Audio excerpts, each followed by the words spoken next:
Praise the Lord, hallelujah. और एक बार प्रभु यीशु मसीह ने इस सुबह आपके सामने इस तरह बात करने के लिए मौका दिया है।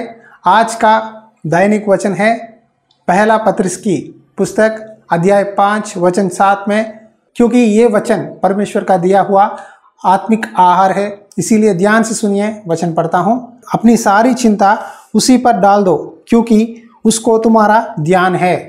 यहाँ परमेश्वर हमसे कहते हैं, अपनी सारी चिंता मुझ पर डालो, क्योंकि मैं तुम्हारा ध्यान करता हूँ।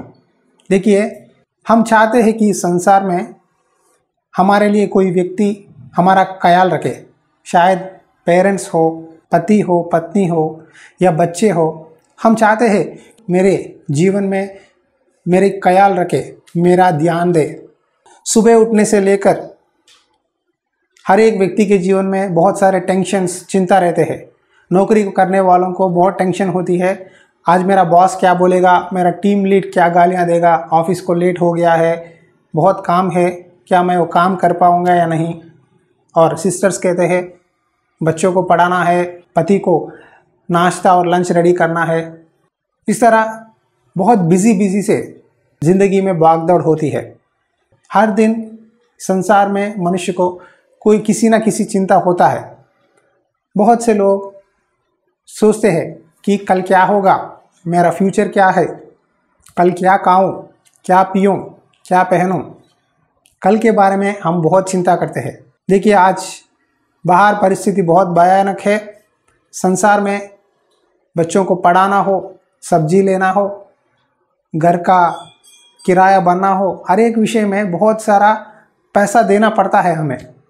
दिन प्रतिदिन संसार में चीज़ों की दाम बढ़ रही है, लेकिन कमाई नहीं बढ़ रही है। इसी बात पर बहुत लोग चिंता करते हैं।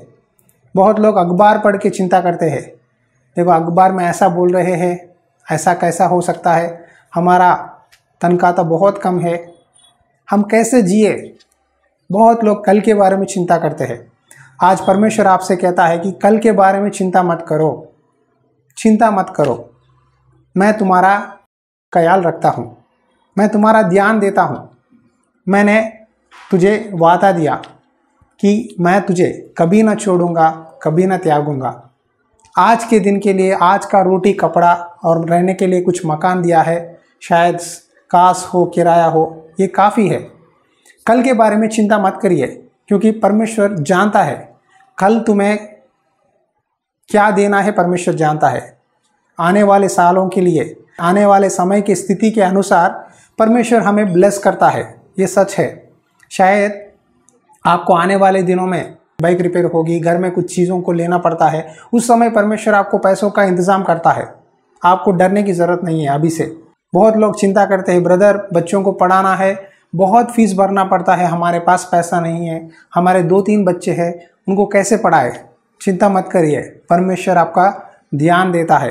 परमेश्वर जानता है, परमेश्वर सब कुछ हमें सही समय पर देता है। शायद आपको पहले ही परमेश्वर अपनी प्लान को नहीं बताए, लेकिन जब समय आएगी परमेश्वर अपनी इच्छा को बताएगा। देखो, यीशु मसीह जब क्रूस उठाकर जा रहे थे, सीमोन नामक एक व्यक्ति आया। वो व्यक्ति यीशु मसीह का क्रूस की वजन को यीशु मसीह के लिए थोड़ी देर क्रूस उठाकर उस गोलगोता तक लेके गया। आज यीशु मसीह भी कहता है, तुम्हारे क्रूस, तुम्हारे समस्याएं, तुम्हारी चिंता, सारे कुछ मुझ पर डाल दो, मैं तुम्हारा बोझ डोलूंगा। मैंने तुम्हारे पापों को क्रूस में उठा लिया है। मेरे लहू के द्वारा तुम्हारे पापों को मैंने धो दिया है। अब तुझे कोई शिक्षा पाने की ज़रूरत नहीं है। मैं तुझे छुड़ा लिया है नरक से। तुम स्वर्ग जाने वाले हो। तुम मेरे साथ अनंत जीवन में रहते हो। इसीलिए इस संसार की छोटे चीज़ों के लिए, इस 60 या 70 साल की ज़िंदगी के बारे में बहुत चिंता मत करो। प्यारे भाई और बहन, प्रभु आपसे बोल रहा है। आप किसी भी परिस्थिति में हो, शायद आप ये वचन सुनने वाले बिस्तर पर पड़कर बेड रिडन है, शायद बीमारी में है, शायद कर्जों में पड़े हैं, या बच्चे बता रहे हैं, या आपका पति शराब पीता हो, लेकिन परमेश्वर कहता है तुम्हारी सारी चिंताओं को मुझ पर डाल दो।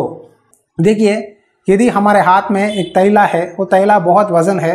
अगर यदि आप कार में बैठ गए हैं, कार में बैठने के बाद भी क्या आपको उस तैले को ढोने की ज़रूरत है? नहीं ना, क्योंकि कार आपको ढोता है और आपका तैला का वजन को भी ढोता है। यदि हम कार में बैठकर भी उस तैले को उठाकर पकड़ेंगे तो आपके आसपास लोग कहेंगे तू पागल है, उस तैला को कार में नीचे रख दे या डिक्की में डाल दे, तू क्यों ढो रहा है, कार तुझे ढो रहा है ना, कहते हैं। इसी तरह हम यीशु मसीह के साथ जुड़े हुए हैं। यीशु प्रभु हमारी बोझ को, हमारी चिंता को ढो रहा है। प्रभु इसीलिए कहता है मैं तुम्हारा ध्यान देता हूँ, तेरे हर एक परिस्थिति में मैं तेरे साथ ही हूँ। प्यारे भाई और बहन, तू हिम्मत मत छोड़, विश्वास से चल, प्रार्थना कर, दीन बनकर मेरे सामने खड़, मुझे मांग, तुझे सब कुछ देने वाला हूँ। आज इस वचन के द्वारा प्रभु हमें हमारी चिंताओं से, हमारे बोझ से छुटकारा देना चाहता है। यदि आप इस वचन पर विश्वास करते हैं, आइए मुझसे प्रार्थना में जुड़ जाइए। आंखें बंद करिए, प्रार्थना करता हूँ। प्रार्थना।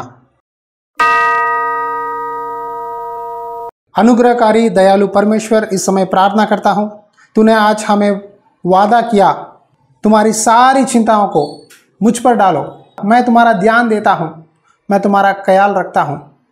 ये वचन सुनने वाले हर एक भाई बहन को याद कर परमेश्वर, खास करके इनके चिंताओं से छुटकारा दे। बहुत से लोग डिप्रेशन में, एंग्जाइटी में प्रभु सोच सोच कर अपना समय को, अपना जीवन को बर्बाद कर रहे हैं पिता। प्रभु इस संदेश के द्वारा हर एक भाई बहन को स्पर्श कर पिता, तेरी पवित्र आत्मा की अनॉइंटिंग उनके ऊपर उंडेल पिता। प्रभु आने वाले दिनों में इनके जीवन में एक आशीर्वाद देखने के लिए सहायता कर। शायद वो नौकरी हो, बीमारी हो, आर्थिक समस्या हो, प्रभु पति शराब पीता हो, पत्नी घर छोड़कर मैके चली गई हो, टूटे हुए परिवारों को बांध पिता, इनके सारे चिंताओं को देख। नौकरियों में ऑफिसर्स के द्वारा, बॉसेस के द्वारा आने वाली प्रेशर से छुटकारा दे पिता। ऑफिस में शांति दे, समाधान दे। जहाँ भी जाए तेरी गवाही देने के लिए, एक अच्छे मसीही जीवन जीने के लिए सहायता कर। इनके जीवन में तू काम कर पिता। तूने हमें वादा दिया कि मैं तुम्हारे साथ रहूँगा, मैं तुझे कभी ना छोड़ूंगा, कभी ना त्यागूंगा। प्यारे भाई और बहन, ये प्रार्थना में प्रभु से मध्यस्थी करो। हे प्रभु, मुझे सहायता कर, मुझे चंगा कर, मेरे जीवन को बदला। तू मुझे एक रास्ता दिखा ताकि मैं तेरी नाम की महिमा कर सकूं। प्रभु धन्यवाद करते परमेश्वर, हर एक को आशीष दीजिए सुबह के समय और मदद करिए। ये प्रार्थना यीशु के नाम पे विनती करता हूँ, आमीन आमीन। आज का दिन परमेश्वर आपको आशीष दे। चिंता मत करिए, परमेश्वर आपके साथ है। God bless you.